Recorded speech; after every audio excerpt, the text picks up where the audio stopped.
धर्मा प्रोज्झित कैतवोत्र परमो निर्मत्सराणां सताम् वेद्यं वास्तवमत्र वस्तु शिवदम्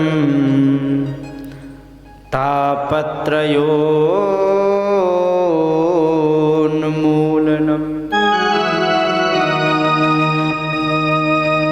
श्रीमद्भागवते महामुनिकृते किं वा परैरीश्वरः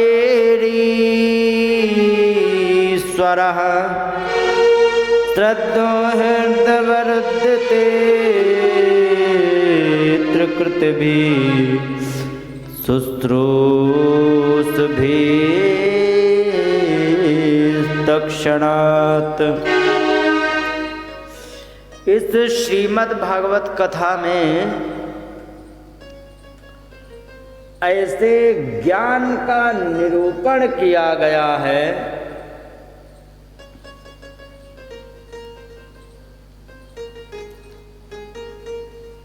जो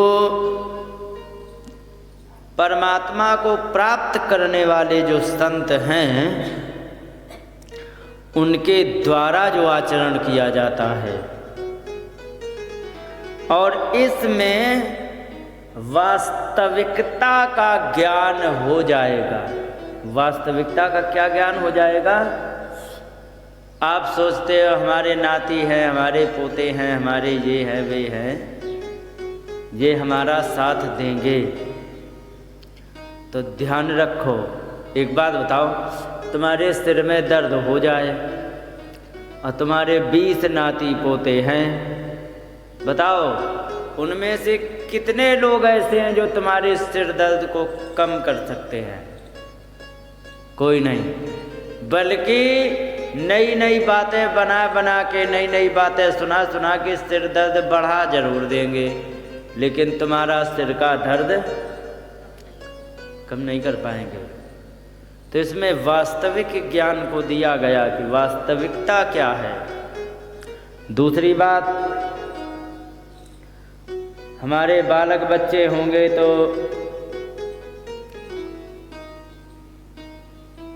हमारा जीवन सार्थक हो जाएगा, तो इसके लिए भी बहुत से अच्छे अच्छे प्रमाण हैं। चित्रकेतु का बड़े मुश्किल में एक लाला हुआ, उसको जहर देकर के जब मार दिया गया तो नारद जी ने कहा कि आकर के तुम जीवित हो जाओ, माता पिता को शांत करो, इनको बड़ा सुख मिलेगा। तो जीव कह रहा कस्मिन जन्मन्यमी मह्यम मातरो पितरो भवन, ये किस जन्म के हमारे माता पिता हैं जो अपने आप को दावा ठोक रहे कि मैं तुम्हारा माता पिता हूँ। जाने कितने जन्म हुए हैं हमारे और हमारे माता पिता के, कितनी बार मैं इनका बाप बन चुका हूँ, कितनी बार ये हमारे बाप बने हैं, समझे? कितनी बार ये हमारी माता बन चुकी, कितनी बार मैं इनका बाप बन चुका हूँ। जाने कितने जन्म हुए, तो वो क्रम चलता ही आ रहा है, समझे? तो इसमें वास्तविक ज्ञान को प्रदर्शित किया गया है जो श्रीमद् भागवते महामुनि कृते, जो श्रीमद् भागवत महामुनि व्यास जी के द्वारा जो इसकी रचना की गई है। किं वा परैः ईश्वरः सत्यो हृदवृत्ते त्रिकृतिभिः शुश्रूषुभिस्तत्क्षणात्। जैसे ही आपने सोचा कि 12 बज चुका है, कथा होने वाली है, हमें आना चाहिए, तुमने कथा में जाने का विचार ही किया था, इतने में परमात्मा ने तुम्हारे हृदय में निवास कर लिया। ठीक है, ध्यान रखो माता, भगवान की कथा, भगवान के कीर्तन, भगवान के काम, भगवान के नाम में भजन में मन लगना, ये परमात्मा की असीम कृपा होने से ही होता है। नहीं तो गांव में 2000 की बस्ती होती है, मंदिर में गिनती के 4 जाते हैं। 2000 की बस्ती होती है, कथा भागवत होती रहती। 20 माताएं जो बूढ़ी बूढ़ी बेचारी जो बहू की सताई भई, वे अपनी जान बचा के मंदिर में कथा भागवत में बैठ जाती हैं। जितनी देर मन लगा उतनी देर आपस में बात करी, और जैसे ही वह बात करने से मन पूरा हो गया तो ही ऊँघने लग जाती हैं। ऊँघती कि नहीं? तो ये है स्थिति आजकल के धर्म की। और फिर कहते क्या हैं, अरे साहब हमारे घर में ये कमी है, हमारे घर में पैसा नहीं टिकता, कोई कमाने का साधन नहीं। अरे तुम पावर हाउस से लाइन डिस्कनेक्ट किए हो, तुम्हारे यहाँ से पावर आए कहाँ से? एक बात बताओ, बिजली का कनेक्शन है, तुमने लिया है तो घर में बिजली जा रही, अब एक तार तुम काट दो, सारे स्विच ऑन कर दो, बल्ब जलेगा? क्यों? क्योंकि पावर हाउस से ही तुम्हारी लाइन डिस्कनेक्ट है। यहां यही चाह रहा है व्यक्ति, पावर हाउस से डिस्कनेक्ट भी रहें और हम माला माल भी हो जाएं। ऐसा नहीं होता है। मनु जी कहते हैं कि जिसने धर्म की रक्षा की उसकी धर्म रक्षा करता है, जिसने धर्म की रक्षा नहीं की उसको अधर्म मार डालता है। क्या मार डालता है? राम न मारे काउए, ये हमारे इधर की भाषा है।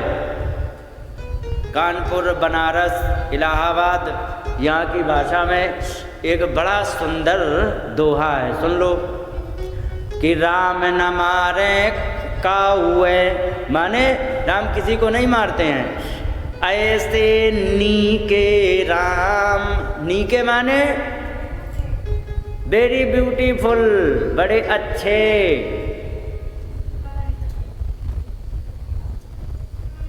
आप ही खुद मर जाएंगे, वे अपने ही आप निपट जाएंगे।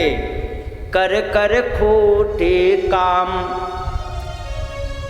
बुरे काम कर करके अपने आप निपट जाएंगे। कौन? जिसने बुरे कर्म किए हैं। और जो अच्छे कर्म जीवन में करता रहेगा, ठीक है। अच्छा एक बात बताओ, कछुआ धीरे धीरे चलता है कि नहीं? अच्छा कभी आपने सुना है कि कछुआ इतनी तेज चला, कछुए से एक्सीडेंट होकर के कोई मर गया हो? नहीं होता है। और घोड़ा तेज दौड़ रहा था, अचानक मुड़ा, उसी में उलझ करके कोई गिर पड़ा या कुछ भी हो गया, ये सुना जा सकता है। बैल एकदम भाग पड़ा तो उसने, भैंस एकदम भाग पड़ी तो उसने टक्कर मारा, गिर पड़ा, हो सकता है। कछुआ के उससे नहीं होता है। तो धर्म की चाल भले ही धीरे धीरे है, ठीक है, लेकिन एक्सीडेंट के चांसेज नहीं होते हैं। तो धर्म के मार्ग पर चलने वाले को अक्सर देख लो कि वो धीरे धीरे धीरे धीरे धीरे धीरे आगे बढ़ता है, लेकिन आगे बढ़ता है, ध्यान रखो। हाँ, और जो एकदम तेजी से बढ़ गया, तो तेजी से शास्त्र कहते हैं कि कभी भी धन अचानक या तेजी से कभी नहीं आता है, और यदि आया तो अच्छे मार्ग से नहीं आया है। ध्यान रखो, यदि तुमने कुछ नहीं किया है, वो अचानक धन आ गया है, तो जान लीजिए कि तुमने कुछ ना कुछ घोटाला किया है। और ईमानदारी से यदि किया है तो ऐसा भी होता है, जैसे ईमानदारी से करने में पहले उसकी तैयारी सालों से लगी होती है। जैसे कि किसी ने पढ़ाई की, अच्छा अभ्यास किया, अभ्यास करके वो जाके कमांडो बन गया, अच्छी मोटी तनख्वाह मिलेगी कि नहीं, है ना? तो क्या माताजी आप कह सकती कि वो एक दिन में कमांडो बना है? जिस दिन कमांडो बना उसके पूरे पीछे के जीवन को उसने खपा दिया है, तब कमांडो बना है। अगर जो किसी ने पहले से तैयारी कर करे और अचानक उसे धन मिलता है उसी माध्यम से, तो वो अचानक नहीं मिला, उसके पिछले की तैयारी का उसमें जुड़ेगा। लेकिन तुमने किया कुछ नहीं, अचानक धन आ गया तो निश्चित कहीं गड़बड़ किया है तुमने। और ध्यान रखो, धन यदि धर्म के मार्ग से यदि नहीं आया है तो तुम्हें बर्बाद करके जाएगा, इसमें किसी भी प्रकार का कोई संदेह। घोटाले करने वाले जाने कितने करते रहे, और जिस दिन रेड पड़ी धर लिए गए तो सारा धन गया, खुद जेल में गए कि नहीं। तो हराम का जो धन होता है ना, तो वो वैसे ही मार्ग से निकल जाएगा जैसे मार्ग से आया है। इसलिए धर्म पर चलने वाले की गति भले ही धीरे धीरे हो, ठीक है, लेकिन ध्यान रखो उसमें एक्सीडेंट के चांस कभी नहीं होंगे, समझे। धीरे धीरे की अब टाटा इतने बड़े हैं, पूरे विश्व में उनका व्यापार चल रहा, तो एक ही दिन में टाटा थोड़े बन गए थे। पहले उन्होंने मजदूरी की, फिर धीरे धीरे एक प्लांट लगाया, फिर दूसरा लगाया, फिर करते करते विश्व के कई एक देशों में उनकी फैक्ट्रियां लगी। तो एक दिन में नहीं होता है।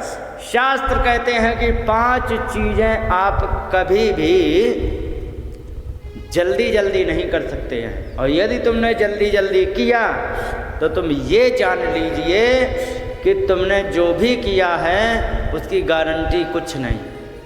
क्या क्या, कई स्तनई कंथा, कंथा वो जानती है, जैसे पुरानी साड़ी हो गए उनको लंबी लंबी करके सिल करके एक बिछाने वाली बनाते हैं, क्या कहते हैं उसको? नहीं, लेटने के लिए दरी नहीं, एक सीधी सीधी, हाँ गुदड़ी, हाँ बनाते कि नहीं, तो उसको संस्कृत में कंथा बोलते हैं। अगर जो ये बनाने में तुमने ज़्यादा हड़बड़ी कर दी ना, तो अगर जो एक कोई साड़ी पलट गई तो वहीं पर वो चुभने लग लगती कि नहीं।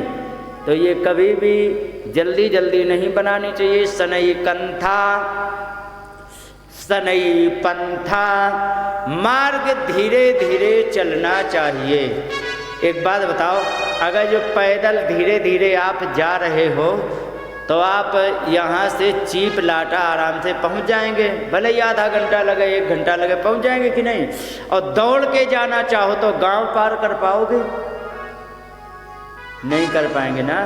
तो मार्ग भी धीरे धीरे चलते रहो, जिंदगी भर चलते रहोगे तो भी नहीं थकोगे और अपने डेस्टिनेशन तक पहुँच जाओगे। सनई पर्वत लंघनम, धीरे धीरे यदि पहाड़ चढ़ोगे तो आराम से आप चढ़ जाएंगे, और जो दौड़ के चढ़ने का प्रयास किया तो पैर फिसल जाएगा ना। तो नीचे आते आते इस दिल के टुकड़े 1000 हुए, कुछ इधर गिरा और कुछ होगा कि नहीं। तो धीरे धीरे पर्वत चढ़ते चले जाएंगे तो चोटी में आप पहुंच जाएंगे। शनै विद्या सनै वित्तम, विद्या धीरे धीरे पढ़नी चाहिए। इसीलिए समझदार व्यक्ति जो होता है वो अपने आप को जीवन भर विद्यार्थी कहता रहता है। समझ गए? उदाहरण के लिए एक बात बता दें, अगर जो पॉलिटिकल ना लिया जाए, मोदी जी का एक बार इंटरव्यू हो रहा था तो उन्होंने लॉन्च किया था कोई उपग्रह, तो वहाँ पर इसरो में बैठे थे, देख रहे थे, सब लोग बता रहे थे, साइंटिस्ट लोग, वे कह रहे थे कि मैं तो वहाँ पर सीख रहा था विद्यार्थी की तरह, मैं उसमें कुछ नहीं जानता था और सारे वैज्ञानिक हमें सिखा रहे थे। तो वे अपने आप को विद्यार्थी बता रहे, जबकि है कितने 70 क्रॉस हैं, है ना, कि है कि नहीं? तो जो समझदार व्यक्ति होगा ना, वो हमेशा जीवन भर अपने आप को विद्यार्थी ही बना रहेगा। और जिसका विद्याओं से दूर दूर तक लेना नहीं है, देना नहीं है, और जो कुछ जानता नहीं है, वो अपने आप को गुरु बनता है। तो सनई विद्या, विद्या जो है वो धीरे धीरे सीखनी चाहिए, सीखते ही रहना चाहिए। सनई वित्तम, धीरे धीरे धन को एकत्रित करना चाहिए। धीरे धीरे जो भी धन को एकत्रित करता है वही जीवन भर सुखी रहता है और वो आगे बढ़ता रहता है। गीता में एक बात कही गई है, किसी भी कार्य की सिद्धि के लिए 5 की कृपा होनी जरूरी है। 5 चीजें शुद्ध होनी, 4 चीजें शुद्ध होनी चाहिए, तब अंत में 5वें में परमात्मा की कृपा होती है। 18वें अध्याय में कहा गया कि अधिष्ठानम तथा कर्ता, अधिष्ठान माने जिस जगह पर किया जा रहा है वह स्थान कैसा है, तथा कर्ता करने वाला कैसा है, करणम च पृथक विधम, अनेकों प्रकार से जो हमने उपकरण उपयोग में लाते हैं, ये विविधाश्च पृथक चेष्टा, अलग अलग प्रकार से चेष्टाएं करनी पड़ती हैं हमें करने में। तब दैवम चैवात्र पंचमः, तब 5वीं कृपा परमात्मा करता है, तब तुम्हारे कार्य की सिद्धि होती है। समझे? कितना भी तुम बढ़िया प्रयास कर रहे हो, कितना भी बढ़िया, ठीक है, लेकिन तुम्हारा लक्ष्य अच्छा नहीं है तो तुम्हें बर्बाद कर देगा। उदाहरण, यज्ञ करना अच्छी बात है कि बुरी बात माता? अच्छी बात है। यज्ञ करना अच्छी बात है, लेकिन उसी यज्ञ में यदि लक्ष्य गलत हो जाए तो दक्ष ने अपना सिर यज्ञ के ही कारण कटवाया था। कटवाया था कि नहीं? क्यों कटवाया था? क्योंकि यज्ञ करना अच्छी बात थी, लेकिन यज्ञ करने के पीछे जो मोटिव था वो गलत हो गया, तो परिणाम भी गलत ही हुआ। यदि लक्ष्य तुम्हारा ठीक नहीं है ना, कितने भी सुंदर कर्मों का आश्रय ले लो, वो तुम्हें विनाश ही करेंगे। मेघनाथ यज्ञ करने लगा, तुरंत विभीषण ने बताया कि हे भगवान, क्या है कि मेघनाथ अपावन यज्ञ कर रहा, अपवित्र यज्ञ कर रहा है, और अगर जो ये सफल हो गया तो ध्यान रखो इसको मारना मुश्किल है। तो उसके यज्ञ को लक्ष्मण जी ने ही विध्वंस किया था, भगवान के सेवकों ने ही विध्वंस किए यज्ञ। क्यों? क्योंकि यज्ञ करना अच्छी बात है, लेकिन तुम्हारा लक्ष्य तो अच्छा नहीं है। तो सबसे अच्छी बात, लक्ष्य तुम्हारा अच्छा हो। धन तुमने कमाया धर्म के मार्ग से यदि कमाया है तो जीवन भर धीरे धीरे सीढ़ियों की तरह चढ़ते चढ़ते और बहुत ऊंचाई प्राप्त करोगे। और अगर जो तुमने धन कमाया और मार्ग तुमने अधर्म का रखा, तो सबसे पहले उस अधर्म के मार्ग से आए हुए धन को जो भी उपयोग करेगा, आटा दाल चावल चीनी जो खाएगा, उसकी बुद्धि खराब होगी, तमोगुणी होगी। समझे? तमोगुणी बुद्धि होने से संस्कार समाप्त हो जाएंगे। तमोगुणी बुद्धि होने के कारण वह कुमार्गी हो जाएंगे, तुम्हारे आगे आने वाले जो पीढ़ी है। और कुमार्गी यदि हो गए तो कितना भी कमा लो, धन को बर्बाद करने वाले तुम्हारे घर परिवार के ही हो जाएंगे। होंगे कि नहीं? जाने कितनों ने कमाया, माता पिता ने इकट्ठे किया और बालक कुमार्गी निकल गए, सब बर्बाद कर दिया। तो ध्यान रखो, अधर्म के मार्ग से आया हुआ धन खाने वाले की बुद्धि को भी बिगाड़ेगा और अंत में परिणाम ये होगा कि यदि तुम सरकार के हत्थे चढ़ गए तो भी बर्बादी होनी, माने बर्बाद चारों तरफ से ही करेगा वो। देखो यहाँ धूप के कारण,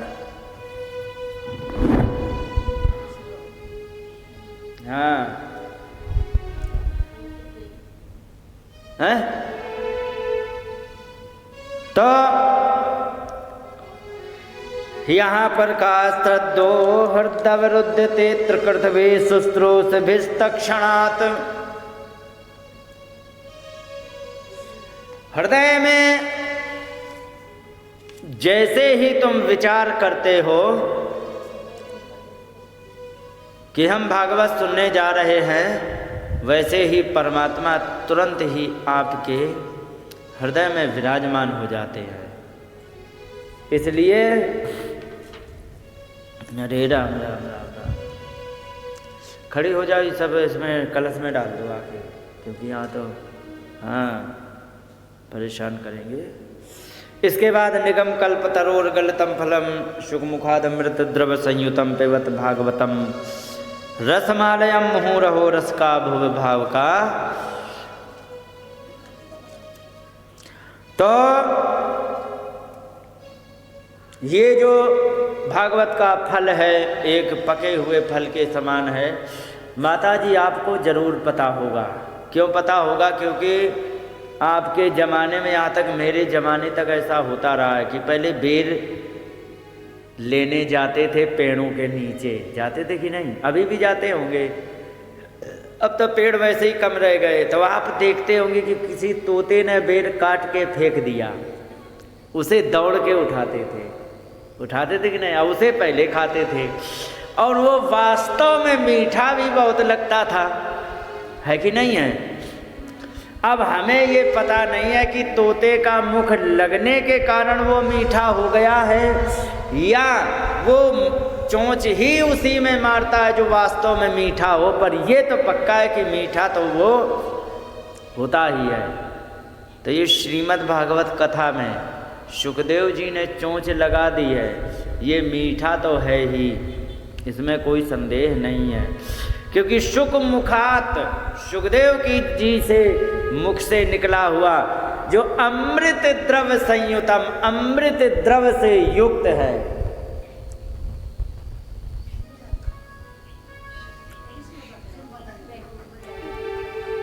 तो इसको सभी लोग आकर के पिबत भागवतम रसम आलयम, इस श्रीमद् भागवत कथा के रस को अवश्य पिए। कब तक? कहीं कि आलयम, जब तक शरीर का नाश ना हो जाए। जब तक कहने का मतलब जीवित हैं तब तक लगातार। ऊपर ये बद बद बद बद किसकी आवाज आ रही है? बंदर है क्या है? बड़ी तेज आवाज आती है। मुहुरहो रस का भूव भाव का नृत्य निरंतर, इसको मुहुरहो माने नित्य, लगातार इसको पान करना चाहिए। यहाँ से फिर कथा प्रारंभ होती है कि सीतापुर जिले में एक नैमिषारण्य पड़ता है, वहाँ पर श्रीमद् भागवत कथा का आयोजन हुआ है कि वहाँ पर 1000 साल के लिए यज्ञ किया गया। और वहाँ पर यज्ञ किया गया तो यज्ञ में बहुत सारे महात्माएं, तो वहाँ पर सूत जी भी आए। सूत जी से जाकर के शौनक आदि ऋषि थे, ये सारे इकट्ठे होकर के कहने लगे, महाराज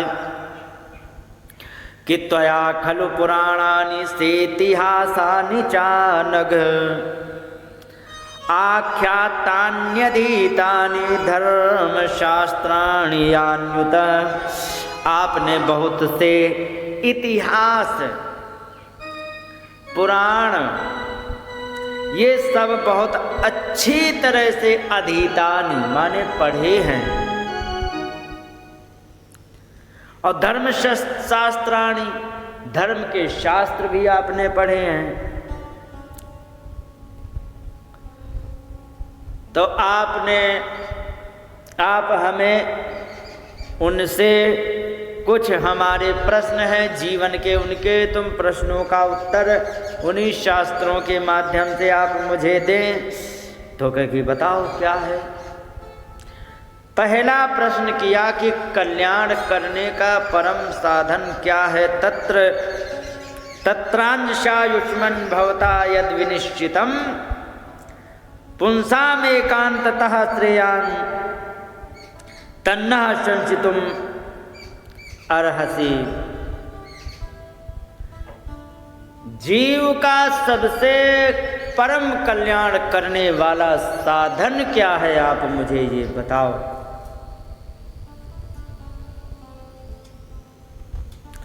दूसरा उन्होंने पूछा कि ये बताइए, करने के लिए बहुत कुछ होता है, लेकिन मुझे क्या करना चाहिए, आप मुझे इसका भी ज्ञान दे भगवान। और ये बताइए कि भगवान को कुछ भी करने के लिए हो तो उनको करने के लिए केवल और केवल संकल्प मात्र ही पर्याप्त है। उनको कुछ भी करना हो, केवल संकल्प करेंगे वो सब कुछ हो जाएगा। तो एक बात बताइए आप मुझे, फिर भगवान ने देवकी और वसुदेव के यहाँ आकर के जन्म क्यों लिया। दूसरी बात ये कहा उन्होंने कि ये बताइए भगवान, जब उन्होंने जन्म ले लिया कोई बात नहीं, तो क्या क्या लीलाएं की। ब्रूहिणा दधानानाम लीलया ददता कला, उन्होंने कौन कौन सी लीलाएं की ये भी बता दीजिए। और एक बात बताइए कि भगवान वे कौन से कर्म करते हैं यहाँ आकर के, ये भी बता दीजिए। एक बात अंत में और पूछी कि जिस समय परमात्मा ने ये धराधाम छोड़ दिया था,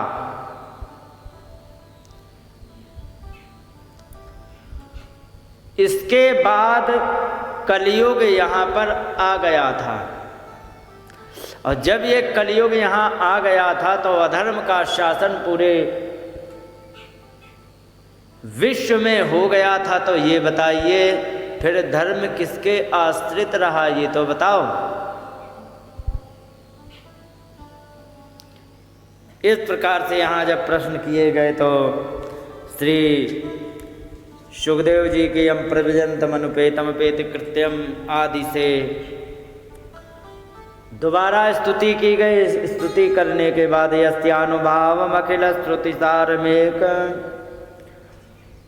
अध्यात्म दीप मति तीर्षवताम तन्मोन्हम संसारिणाम करुणया पुराण गुह्यम तम व्यास सूनुमुपयामि गुरुम मुनीनाम, जिनके प्रभाव से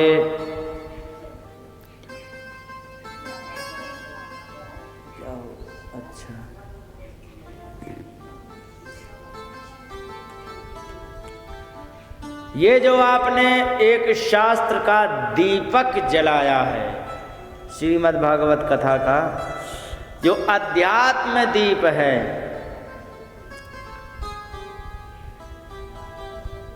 जिनको तम के अंधकार से, अज्ञानता के अंधकार से जो भटके हुए जीव हैं, उनके लिए एक तुमने ज्योति दिखाई है। किसको कहे कि संसारिणाम, जो संसार में रहने वाले हैं, करुणया दया करके, आह कहा कई पुराण गुह्यम, ये गोपनीय पुराण को आपने कहा है। ऐसे व्यास सून सुखदेव जी को गुरु के रूप में मैं प्रणाम करता हूँ। नारायणं नमस्कृत्य नरं चैव नरोत्तमं देवीं सरस्वतीं व्यासं तपो ततो जय मुदीरयेत। नारायण को नमस्कार किया, सरस्वती माता को नमस्कार किया, और अंत में काम मुनयः साधु पृष्ठो हम भवद्भिर्लोक मंगलायत कृत कृष्ण संपन्नो ये नात्मा संप्रसादिते। हे मुनियो, आपने बड़ी ही सुंदर बात कही है। एक ये बड़ी चिल्लाती है चिड़िया, ये कौन है, इसकी क्या बीमारी है। तो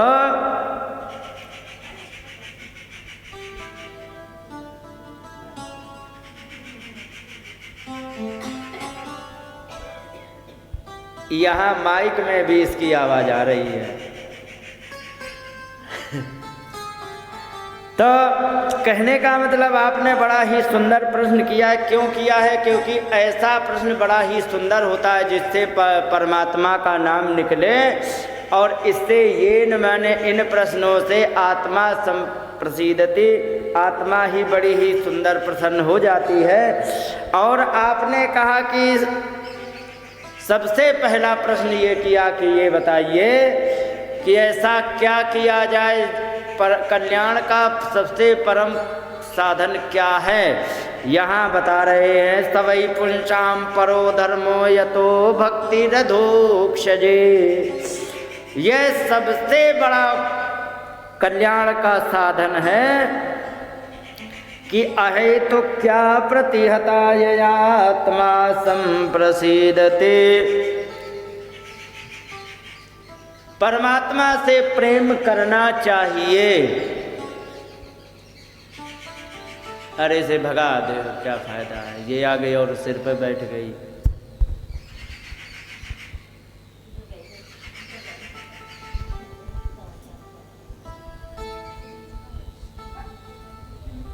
पता नहीं कौन सी चिड़िया है लंबी पूंछ की। तो सुनती होती तो चुप होती, वो अपनी सुना रही के। यहाँ पर कहा है कि सवै पुंसाम परो धर्मो यतो भक्ति रधोक्षज। परमात्मा में यदि तुम्हारा प्रेम हो गया, यही सबसे बड़ा जीवन का धर्म होता है। ठीक है, लेकिन एक बात और बता दें, परमात्मा से प्रेम करने वाले कई प्रकार के होते हैं। ठीक है, तुलसीदास जी कहते हैं, राम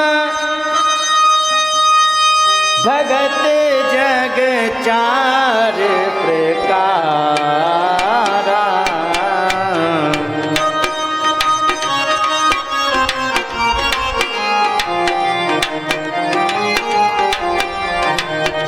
राम भगत जग चार प्रकार,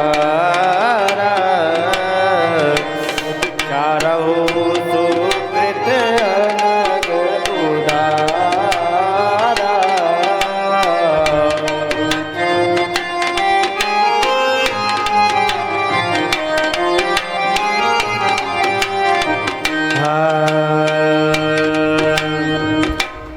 यहाँ पर चार प्रकार के भक्तों को बताया, क्योंकि राम जी के चार प्रकार के भक्त हैं। नाम नहीं बताया तुलसीदास जी ने।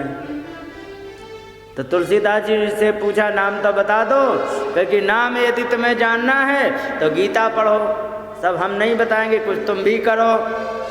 तो गीता पढ़ो। गीता में क्या कहा है? आर्तो जिज्ञासुरर्थार्थी ज्ञानी च भरतर्षभ। हे भरत ऋषभ अर्जुन, चार प्रकार के भक्त होते हैं। आर्त माने वो जो बहुत ज़्यादा दुखी हो जाए, चारों तरफ से रास्ता बंद हो जाए, अब करें तो क्या करें, हमें कोई मार्ग नहीं दिखता, तब भगवान की शरण में जाते, हे प्रभु हमारी रक्षा करो, कहते कि नहीं। हाँ, एक वो होता है आर्त माने दुखी होके भगवान को पुकारता, जैसे कि गजराज ने पुकारा था।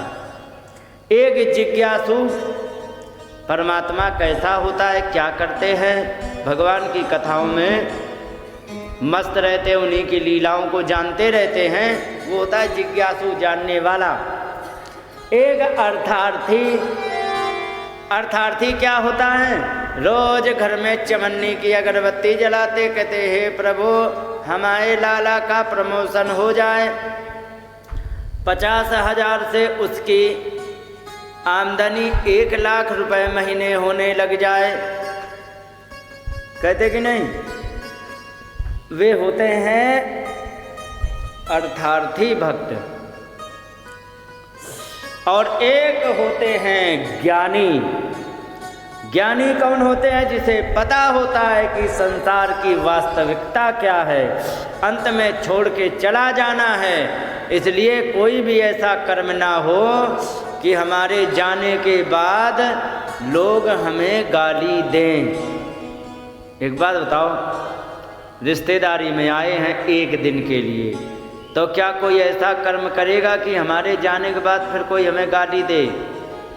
कोई नहीं करना चाहता है। क्यों? क्योंकि उसे पता होता है कि हम आज हैं, कल अपने घर चले जाएंगे, और ऐसा कर्म यदि कुछ गड़बड़ हो गया तो हमें बाद में गाली देंगे तो क्या फायदा। ऐसे प्रत्येक व्यक्ति यहाँ आया है तो पता है कि इस संसार में भले ही 100 साल बाद यहाँ से जाना है, तो ऐसा कर्म करके न जाएं जो कि हमें हमारे जाने के बाद मुझे कोई गाली दे। समझ गए? बहुत से ऐसे लोग हैं जो गए तो, लेकिन उनको गाली आज भी मिल रही हैं। बहुत से ऐसे लोग हैं गए तो उनका श्रद्धा से नाम आज भी लिया जाता है। चंद्रशेखर आजाद, भगत सिंह गए, लेकिन आज भी श्रद्धा से नाम लेते हैं कि नहीं? और हमारे यहाँ इलाहाबाद में एक मारे गए थे, याद है? हाँ, पूरा खानदान बर्बाद कर दिया। मर भी गए हैं, लेकिन गाली आज भी मिलती हैं। जाने कितनी प्रॉपर्टी को हड़पा, तो मृत्यु तो दोनों की होनी है, चाहे अच्छे कर्म करने वाला हो चाहे बुरे कर्म करने वाला हो, लेकिन आपके कर्मों का गुणगान ही यहाँ रह जाएगा बस। तो जो ज्ञानी होता है उसे पता होता है कि संसार में तो हमें एक बार जाना ही पड़ेगा, यहाँ पर ऐसा कर्म क्यों करें जो कि बाद में हमें यहाँ पर गाली मिले, उसे कहते ज्ञानी। तो यहाँ पर कहा कैसी भक्ति करे परमात्मा से, तो कही आहे तो क्या अप्रतिहता। अहेतुकी माने कारण रहित भक्ति होनी चाहिए। कारण रहित कैसी? कारण रहित भक्ति जानती हो?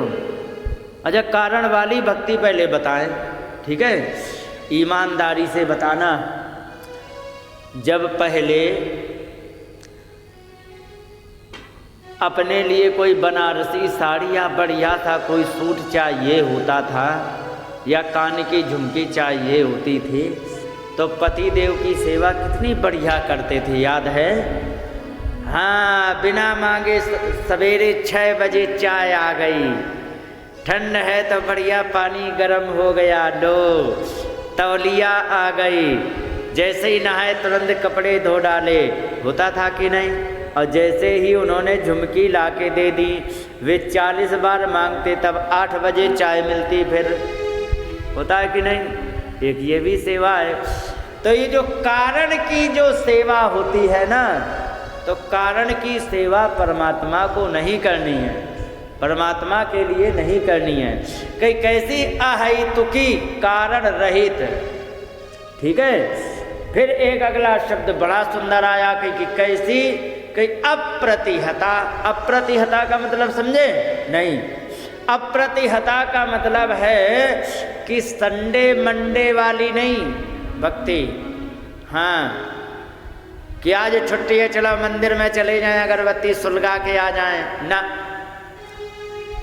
अप्रतिहता माने लगातार चलनी चाहिए। एक बात बताओ, किसी भी माता का यदि लाला परदेश गया है, ठीक है, तो सच बताना उस माता को उस लाला की याद क्या संडे मंडे में आती है या प्रतिदिन आती है? क्यों?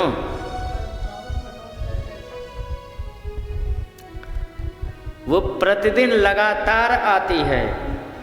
तो ऐसे भक्ति करनी है अप्रतिहता और अहेतुकी, कारण रहित और अखंडित भक्ति करनी है।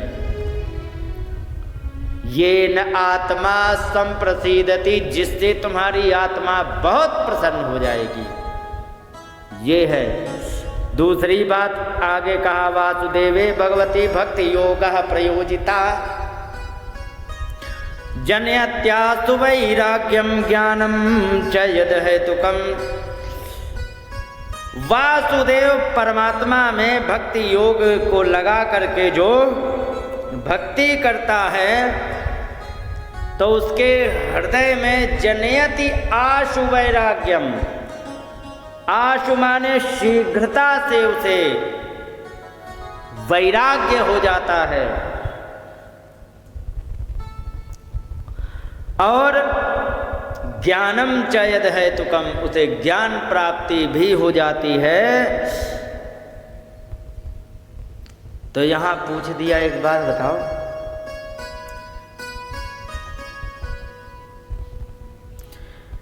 कि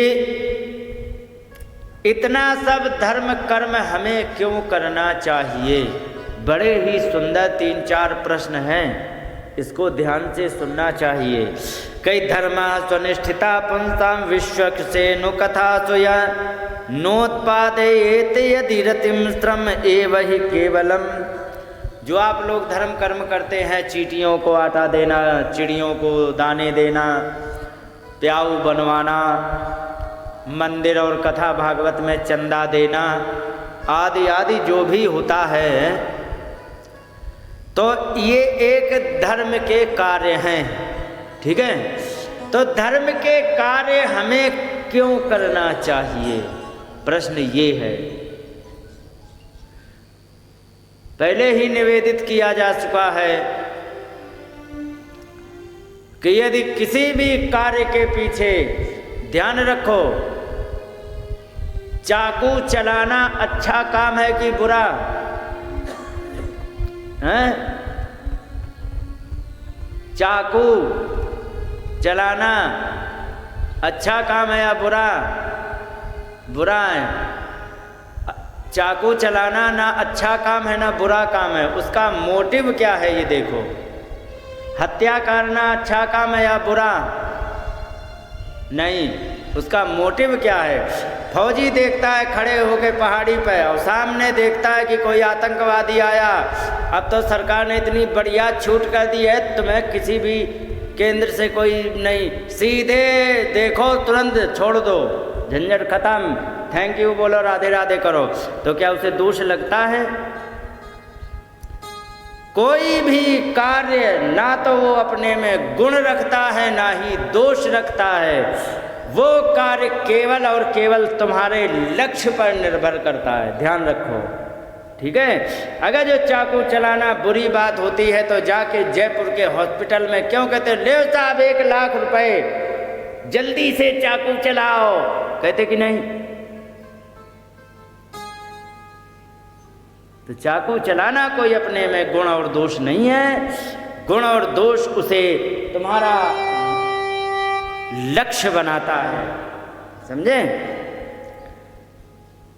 यहां पर कहा कि ये जो तुमने धर्म के कार्य किए हैं तो ये इसका लक्ष्य तुम्हें क्या बनाना है? तो कही कि केवल और केवल परमात्मा में प्रेम हो जाए, इसके लिए धर्म कर्म किए जाते हैं, ध्यान रखो। हाँ,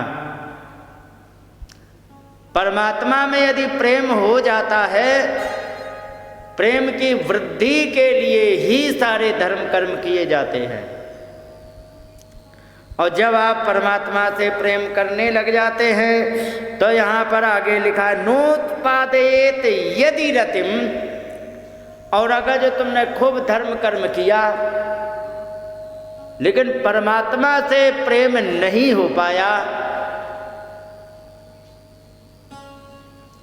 तो तुम्हारा श्रम एव ही केवलम,